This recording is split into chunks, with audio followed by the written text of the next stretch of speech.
This is a Connect to Home Coordinatory System of Eastern Pennsylvania training. This training is on the HUD Category 2 definition of homelessness. I'm Jason Alexander, Principal with Capacity for Change and the Eastern Pennsylvania Continuum of Care Coordinated Entry Consultant. So as you know, the Eastern Pennsylvania Continuum of Care is a 33 county region of Eastern Pennsylvania that shares one HUD Continuum of Care grant. And as part of the Continuum of Care, we're required to provide open access to coordinated entry as the front door into the homeless crisis response system that is a uniform set of front doors and accessible to all throughout the Eastern Pennsylvania region. We do that through our 211 toll-free call center and also our regional walk-in access sites. Court entry, intake, assessment, referral, and placement on the by name list for housing is an identical process regardless of whether someone contacts our call center or goes to an access site.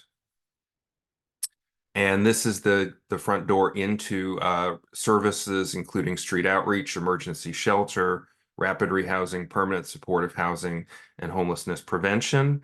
And as always, court entry does not and cannot guarantee access to any housing or crisis services.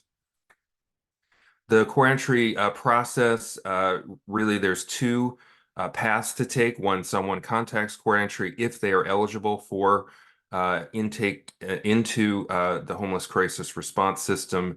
There is one workflow and process for people that are experiencing literal homelessness by the HUD Category 1 or 4 definition, and those that are eligible for homeless prevention assistance and referrals to homeless prevention and related resources. We are going today to talk about the HUD Category 2 definition of homelessness. So this is that second court entry project and workflow for people that are not experiencing literal homelessness but are at imminent risk of homelessness. And this definition defines not only for us but for the entire country what that means in terms of imminent risk and eligibility for referral to homelessness prevention services.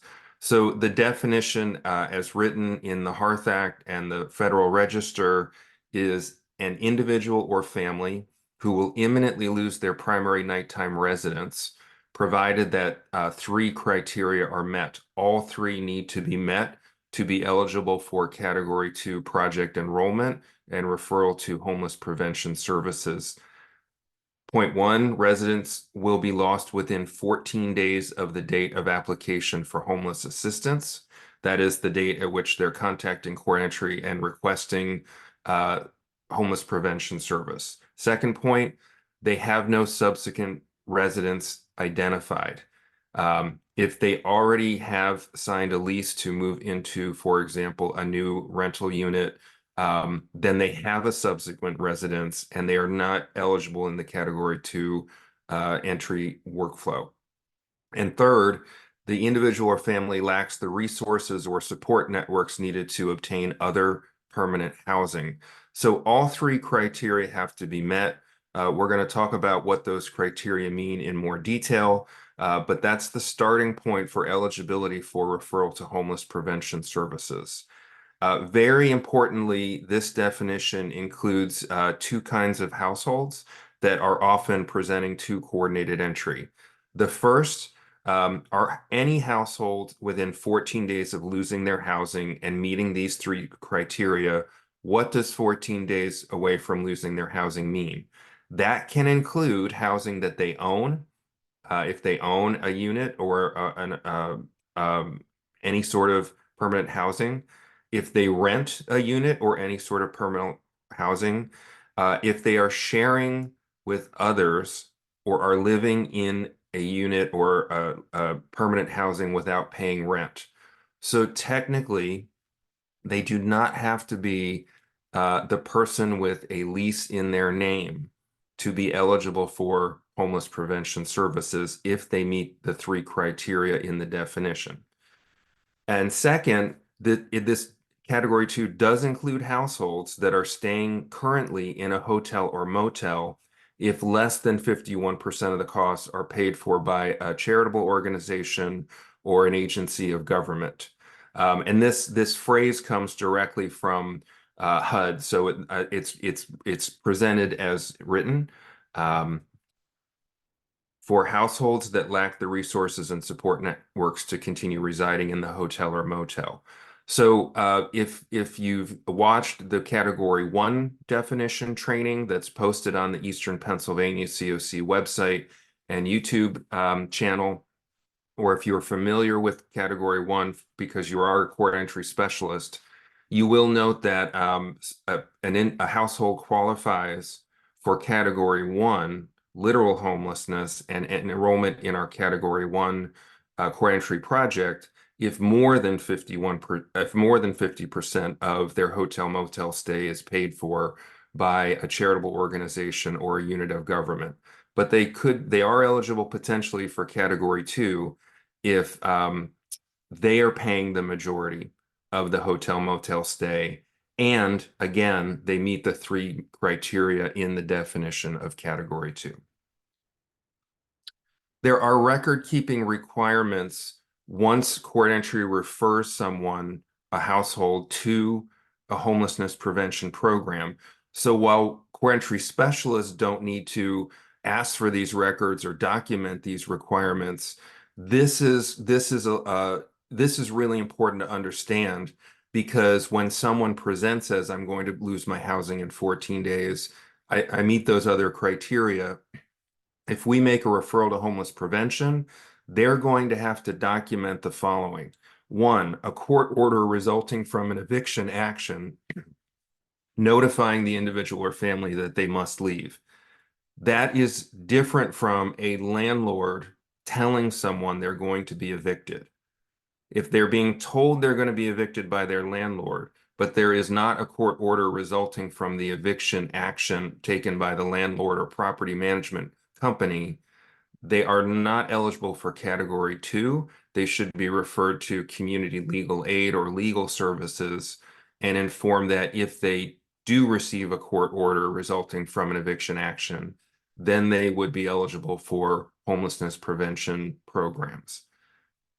2, for individuals and families leaving a hotel or motel, evidence that they lack the financial resources to stay, or a documented and verified oral statement that they don't have the resources to stay, and they have to provide certification that no subsequent residence has been identified, and self-certification or other written documentation that they lack financial resources and support necessary to obtain permanent housing.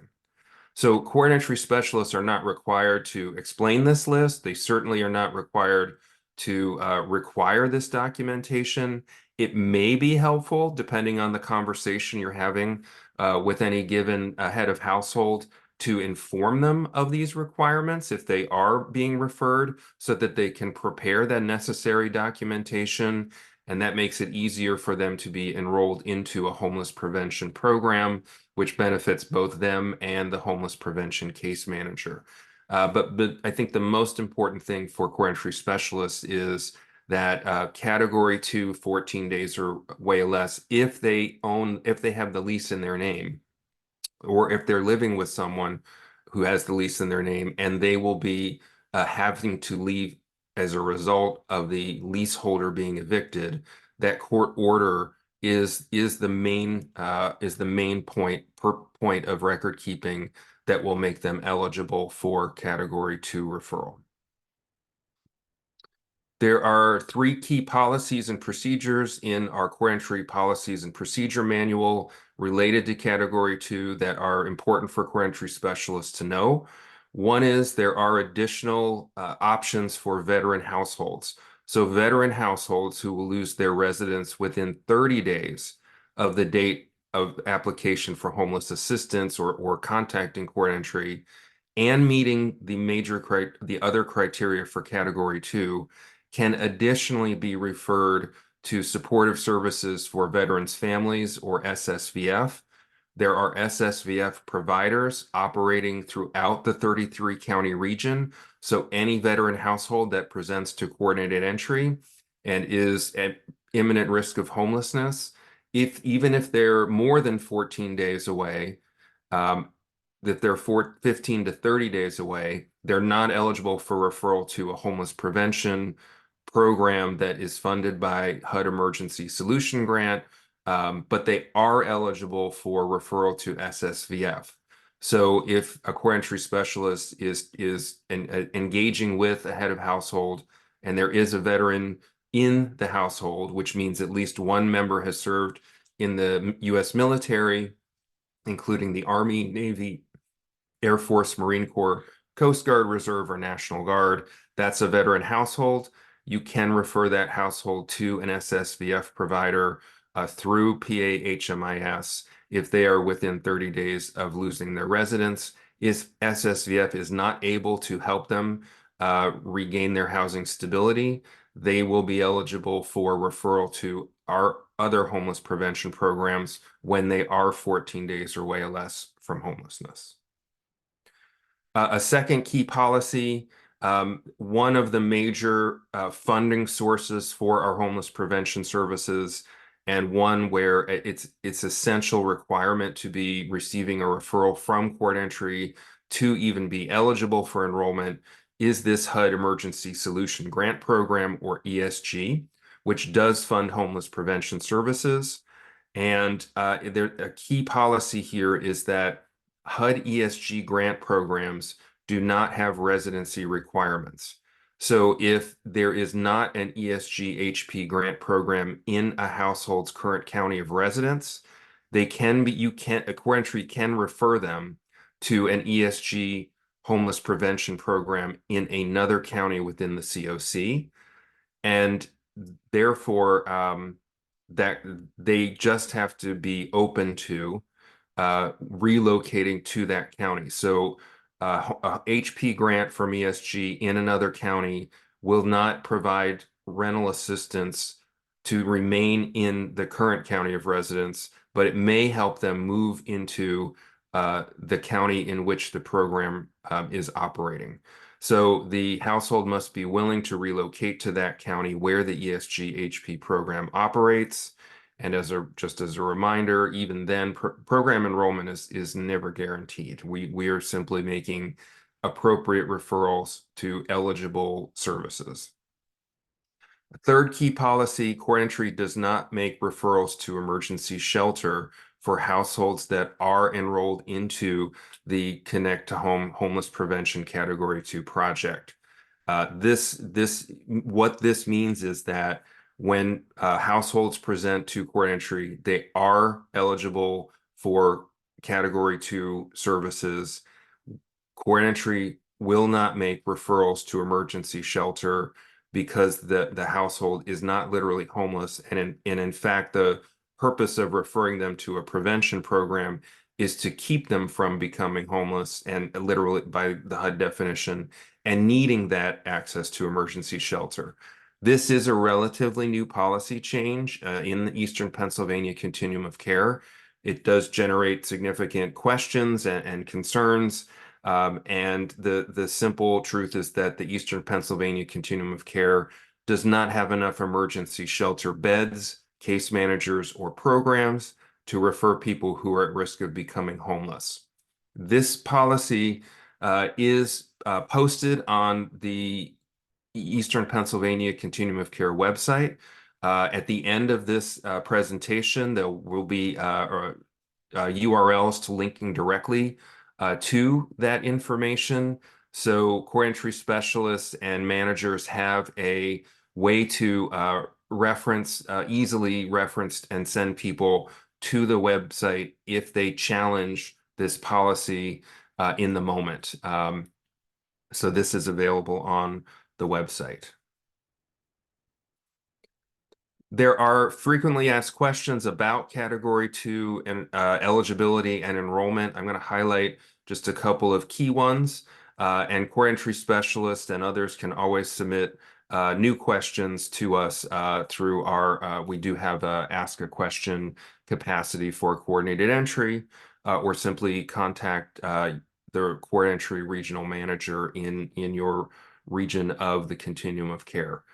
So very important question. Does a doubled up household staying with friends or family, but without a lease in their name, for example, couch surfing, meet the HUD Category 2 definition? According to the slides and the conversation we had earlier in this presentation, yes, households that are doubled up or temporarily living with friends or family may be considered homeless under the Category 2 definition if the service provider can document that they meet all of the three main criteria in the definition of Category 2. And as a follow-up question to that, how can a doubled up household provide documentation since there is not a landlord-tenant relationship that they can demonstrate? And again, this is more of a challenge for homeless prevention case managers after court entry makes referrals, but it's important for specialists to understand what is happening when a referral is made to a Category 2 homeless prevention program. HUD's homeless definition under Category 2 allows for cases where an individual or family who must leave a unit and will become homeless and is sharing housing with others, such as a doubled up situation, are eligible and can provide an oral statement that either the owner, the renter, the leaseholder in the housing in which they currently reside will not allow them to stay any longer. The intake worker, this refers to a homeless prevention case manager for the Eastern PA CoC. It does not mean a court entry specialist, but the intake worker must record that statement, certify that it's credible, and to be found credible, it must be verified by the owner or the leaseholder, or through a written certification by the intake worker that through their due diligence in attempting to contact the owner or the leaseholder, they were unable to do so, but that they find the household's case credible. So that's what happens when a referral is made to court entry or from court entry to a Category 2 provider for a household that is doubled up. That's an overview of HUD Category 2 definition of homelessness as it relates to coordinated entry. There are more resources available for court entry specialists and other CoC members, including the main court entry web page, which is the first link. Earlier this week, our court entry web page was updated, and in fact, additional pages were added. So there's more information than ever, and all of the information and linked documents are now up to date and current. And the court entry policies and FAQs, which were referenced, one of which was referenced earlier, have now their own web page with a direct link. So what was presented today, related policies and FAQs will be found there, as well as other topics related to court entry. Our court entry training materials are available through a new page that includes the first part of this essential training series, which was on Category 1. This presentation, recording, and slide deck will also be posted on this page, as will future monthly court entry trainings. And these are other valuable resources listed below that could really help inform court entry specialists and our referral partners about exactly how the system works, why it functions the way it does, and why we are beholden to certain policies, whether they come from HUD as the primary funder or they come from the Eastern PA CoC Governing Board.